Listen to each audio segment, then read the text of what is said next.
Well, with all the talk about the rapture that keeps getting pushed back, I thought I'd share a little fun story. Around 82 or 83, I was, 10, 11 years old. It was spring break. And my parents were not big time Bible thumping evangelicals or anything, but they were religious people. And one night, for some reason, they checked to see what was on CBN, that piece of shit Pat Robertson's network. Anyway, they had I don't know if it was part of the Thief in the Night series or what, but there was a movie on about a family that had been left behind. Mom and dad and the early 20s daughter, all been left behind. Grandma had just disappeared in her bed while reading her Bible like she did every day. Caskets had opened up at the cemetery, and all these people were left to deal with the fact that they were going to be left behind to face the apocalypse. Well, a day or two later, I'm out playing, and I think it was 83, because in Christmas of 82 in northern Michigan, we had 60-degree temperatures, which is nuts. Just not common at all. And then during spring break, we had like 1.5 feet of snowfall over 2 days.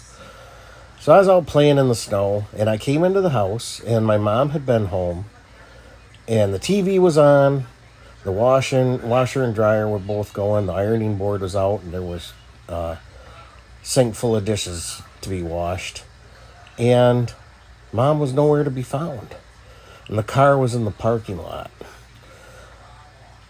And it just dawned on me that I'd been left behind, even though I was a believer. Jesus had chosen to leave me, because I went out in the front yard and she was not anywhere to be found.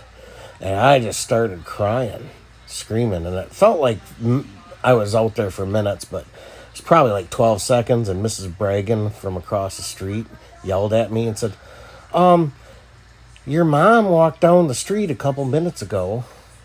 Well, my mom says she tried to get my attention and couldn't, but my little sister was at her friend's house down the street, got sick, puked.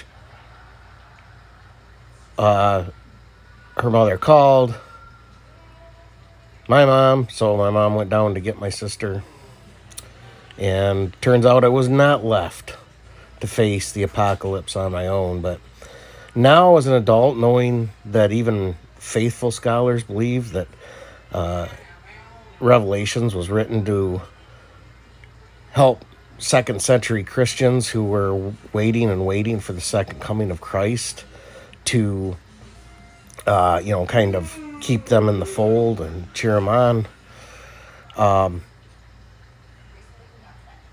It's just terrible. I went through that kind of trauma over something that's objectively bullshit. And I look at all these poor people that are trapped in false religions. I think they're all false to some extent, because none of them can be proven. But, these doomsday cults like the Witnesses, Jehovah's Witnesses, and the Mormons, it's just, I don't know. Anyway, there's a little dose of religious trauma for you.